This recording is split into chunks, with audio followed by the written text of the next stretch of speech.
Bonjour à tous, citoyens du monde, nous sommes Anonymous. Pour ceux qui aiment notre mouvement mais qui n'en voient pas les enjeux, pour ceux qui pensent que nous ne faisons que parler, pour ceux qui ont des doutes à propos de l'utilité de nos actions, pour ceux qui veulent connaître celles-ci, pour ceux qui veulent nous comprendre, nous avons lancé une série de vidéos qui ont été tournées dans le but de vous montrer nos opérations, de les expliquer et de vous montrer notre travail quotidien. L'Opia Pedo Hunt est une des opérations pour laquelle nous attachons le plus d'importance. Elle a pour but l'élimination de la pédopornographie sur Internet ainsi que la dénonciation des pédophiles aux autorités compétentes. Pour connaître l'objectif global de cette opération, il faut être certain de bien comprendre le problème qu'est la pédophilie par rapport à la pédopornographie. Nous ne sommes pas juste d'un problème sociétal qu'est l'expansion des contenus pornographiques malsains, tels que la zoophilie, la scatophilie, le sadisme, etc. Chacun est responsable de ses choix en la matière. Les psychologues sauront très bien expliquer le phénomène ainsi que les conséquences de cette démocratisation de ce type de contenu pornographique. Ce qui nous préoccupe est bien la pédophilie en elle-même. Nous luttons pour la liberté de chacun. Et si certains d'entre vous se demandent, bien que nous espérons que non, pourquoi la pédopornographie ne ferait pas partie des déviances personnelles d'individus, il nous faut expliquer une nouvelle fois que la liberté de chacun s'arrête là où commence celle des autres. Dans le cas de la pédophilie, il est question de protéger des individus n'ayant pas les moyens nécessaires pour comprendre et se défendre contre ce que l'on appelle des abus de faiblesse. Un enfant est un individu qui a des droits, des libertés, et que nous devons protéger dans son intégrité physique et morale. Les actes pédophiles sont d'une gravité sans nom, qui peuvent nuire durant toute la vie de l'individu attaqué. Les vidéos pédopornographiques rajoutent le filmage et le dévoilement de l'enfant aux yeux de tous. Elles sont une abomination pour la liberté de l'enfant. Les pédophiles enfreignent ainsi la Convention de Budapest, pour ce qui concerne la cybercriminalité, et celle de Lanzarote sur la protection des enfants. Nous, Anonymous, refusons qu'Internet soit le lieu de pareilles exactions. Les chiffres à retenir viennent de la CNIL, des différents journaux, Le Monde, Le Figaro, 20 minutes, et du site innocencesendanger.org. Les principaux chiffres sont alarmants. En 2004, la nature des sites recensés à caractère pédophile s'établit dans le monde à 10 000 sites liés aux affaires commerciales de la pédophilie, 7 900 sites des groupes ou de communautés pédophiles et 1300 sites personnels pédopornographiques. En 2009, l'ONU estimait que 750 000 personnes dans le monde consultaient simultanément des sites pédopornographiques.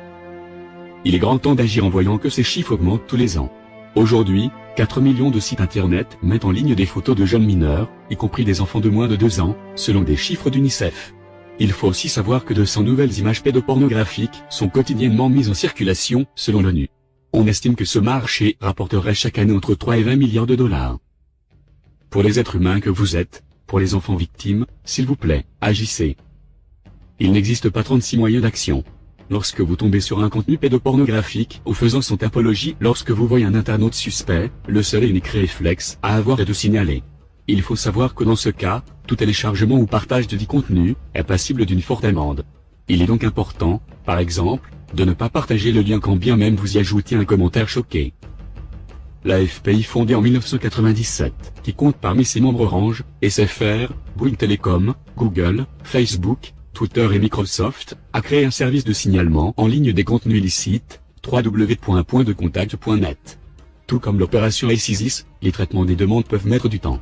Pour tous ceux qui ont de vraies capacités en informatique, il est tout à fait possible de pénétrer les serveurs hébergeurs pour récolter des informations. Veillez juste lors du signalement, faire part d'un maximum de détails pour que le travail effectué soit utile pour l'enquête. Il est très important de ne rien dévoiler au public, de nombreux dérapages ont été commis et parfois sur des innocents. Vous êtes responsable des données que vous trouvez et pouvez être accusé de diffamation si elles se voient publiées. Le 7 décembre 2007, Forkand a été accusé d'attouchement sur mineurs de 14 ans. Un article explique que Forkand a déjà été traqué par des cyberpirates qui tentent de dénoncer quiconque présente un intérêt sexuel envers les enfants, avant que l'intervention policière ne débute. L'Opia Pedo Hunt fut lancé. Pour l'année 2015 et en France uniquement, la CNIL rapporte qu'un tiers des signalements concernent des contenus en lien avec la pédophilie. Ayant eu un total de 188 056 signalements, environ 62 700 concernaient ces contenus, tels que des fichiers multimédia, des sites, des blogs, des adresses mail, des comptes de réseaux sociaux, etc. Selon Interpol, il y a eu l'année dernière, 7195 signalements de contenus choquants, soit une vingtaine par jour. En 2011, ce ne sont pas moins de 7000 alertes qui ont été lancées sur pointdecontact.net, et l'année dernière, 11 196 URL ont été signalées par ce biais en raison de leur caractère pédopornographique, soit 81% de plus qu'en 2014. Sur ce nombre, un chiffre 2,6 fois plus élevé qu'en 2014, 4616 contenus ont été retirés. Rejoignez-nous dans notre combat. Luttez avec nous pour supprimer la pédophilie de la surface du net. Merci de votre attention. Nous sommes Anonymous. Nous sommes Légion. Nous ne pardonnons pas. Nous n'oublions pas. Retrouvez-nous.